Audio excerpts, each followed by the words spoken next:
Welcome to Let's Assess, a series that looks at why video games are good or bad. Today we are looking at the Dark Souls series and what makes it tick. Dark Souls is a game series that is considered the Marmite of video game fandoms. You either love it or hate it. I personally love it. I happen to love this series as well, Bloodborne included. My reasons for loving this series, much like the other fans, is the gameplay. The gameplay of the series is based mainly on combat and exploration, with a heavy emphasis on the combat. The goal of this game is to defeat increasingly difficult enemies and die. A lot. Taking a look at Richard Bartle's player types theory, for a full rundown of it please refer to the Call of Duty Zombies video, we can see that Dark Souls is mainly targeted towards the killer and explorer player types. But you can also link it to the socializer and the cleaver player types, as the series implements online features that allow players to give each other tips and advice in-game by leaving messages that are shared online. Plus, it has the ability to invade other players' games and potentially mess them up, which links to both social and killer player types. True, and the players who like to achieve difficult tasks in games can also get what they need from Dark Souls, with the uses of boss battles, mini-bosses, and as you said Aaron, player invasions. All of which are incredibly difficult and require a lot of effort to overcome, and give a huge feeling of euphoria when you do. Come on.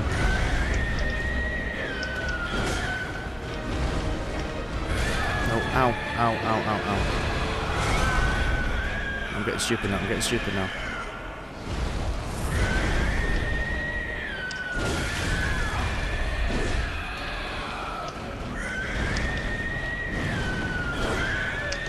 Oh, you bastard! That wasn't normally a 3-hit attack. Nope.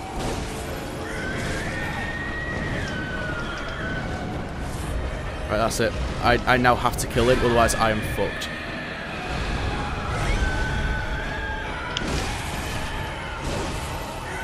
Yes! Yes! Yes! Fuck yes, I did it! Okay. Oh my god. I've never heard someone sound so elated. Oh my god. Oh fuck, that feels so good. Oh my god, that's nearly as good as an orgasm. Shit, man. Oh fuck. Oh god. Aaron, please talk for a minute, cause oh fuck. We can't really look at Dark Souls and use Cheek Semi-High's theory of flow, because there have been many occasions where I've been playing and the gameplay will completely break my flow during a play session. Not because of any external stimuli, but because of the gameplay itself. Sometimes it becomes too hard that it'll frustrate me and I don't play again for the rest of the night. But do you ever actually get into a state of flow when playing? Not really. The game never really allows you to, because it never lets up. There is always a chance that something will come along and mess up your day, whether you expect it to or not. So you can never really relax while playing. Dark Souls can also be partially summed up by Calwa. Aegon. The challenge aspect from this series comes with its impeccably high difficulty and convoluted contexts for exploration and storytelling. Alea.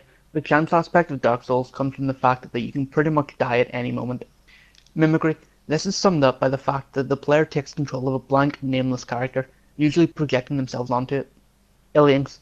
Distortion in Dark Souls is a very common occurrence, usually from enemies, either by changing appearance or by changing attack patterns. This can clearly be seen in big boss battles, usually around the halfway point, where the boss will transform and start using new attacks, causing the player to choose their tactics quickly, or they will die. Is there a difference? Obviously, a main factor of Dark Souls, the entire franchise, is its immense difficulty. Mm-hmm. But is there a difference between difficulty that relies solely on player skill to overcome the challenges, and challenges that are just unfair and you'll have to learn through trial and error how to beat them? There's essentially both of those in Dark Souls. The first one that you said, so a lot of its player skill is when you're going against essentially the cannon fodder, because any one of them can mess you up if you let your guard down. So it's all about keeping your guard up and making sure that you're constantly on the ball, so your skill level's constantly at high. Otherwise you will die.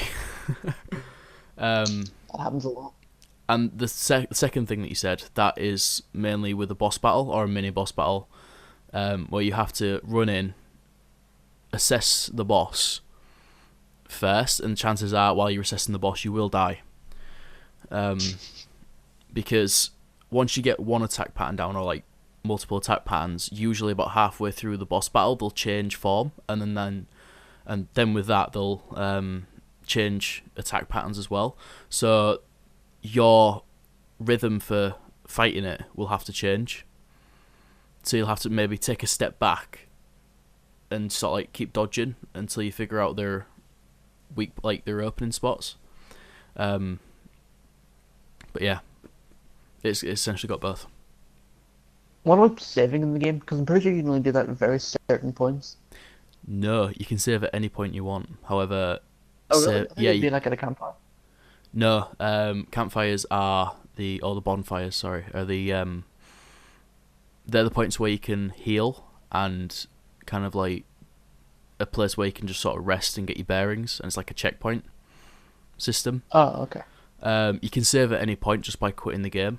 So going through the menu and quitting the game, that'll save, and it auto saves as well throughout. So, yeah, but you can't use that as a back save feature because when you die, you can't quit No, I didn't know that. unless you completely force quit the game.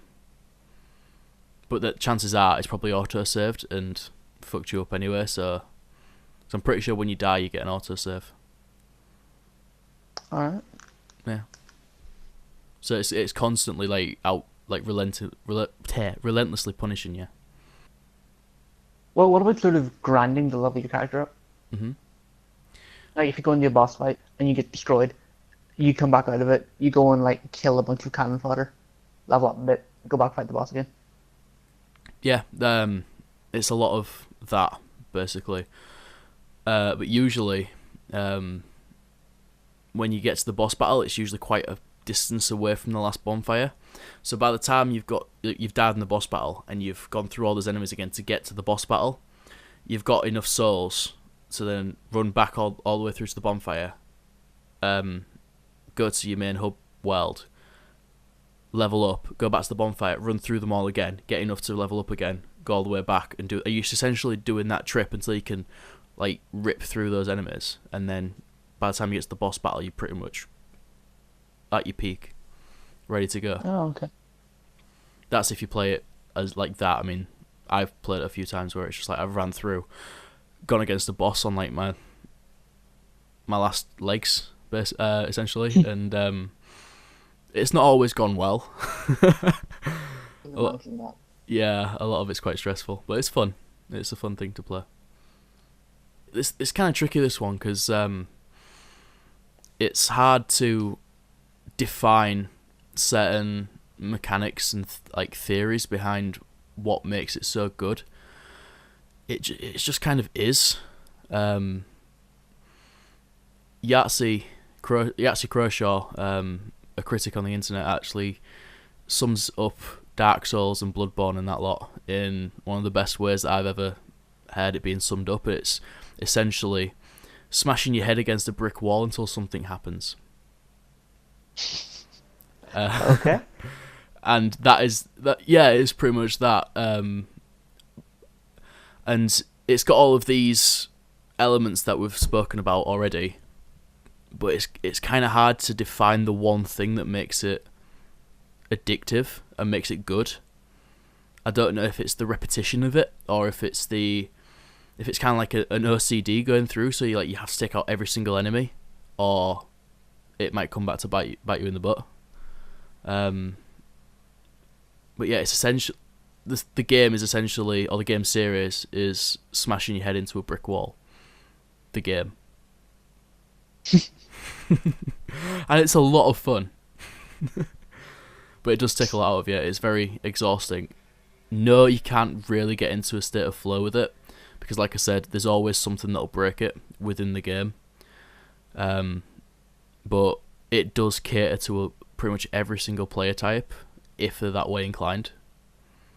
I think, like I said, it's like Marmite, so it depends on which way you're inclined to whether or not you're more of a killer type, an explorer type, rather than the social and the achiever, because it is more heavily focused on the combat and exploration, meaning the killer and the explorer types.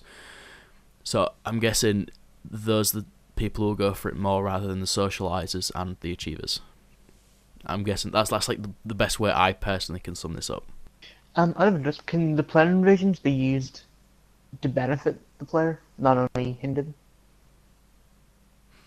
Not really. There are friendly versions where you can summon other players to help you fight a boss, but that's only if you've met certain criteria within the game. So if you're in the purest form of your character and you're in like the certain spot and you're connected to the online, then you can summon other players in. But usually the invasions are to either for you to go and mess someone up or for someone to come and mess you up. Personally, I ain't really been invaded by other players in any of the Dark Souls or Bloodborne, rather other than Dark Souls 3, in which I got invaded by 2 people at the same time, and I don't know how I managed to do it, but I took them both down really easily, so it wasn't really a mess up for me. But then I got essentially auto summoned into somebody else's game to go and mess them up, and I took them down really easily as well. So I don't know if it's like my skill level being really high in that game or like something else was up. I don't know what was going on, but it's like that system is designed to break you from your usual schedule programming of smashing dudes' heads in with a sword. Well, it's not just dudes; it's like really creepy monsters and weird things. But yeah, it's mainly designed to hinder the player when you're talking about the invasions. But when you're talking about the summonings, then that's when it's more of a help than a hindrance. So it doesn't encourage friendly behavior? Not really, not unless you're, like I said, summoning, in which case you go and help out an ally player to take on a boss, but then you can't actually interact with the other player. You can only hit the boss. So like if you was to try and attack the other player in that mode, you wouldn't be able to.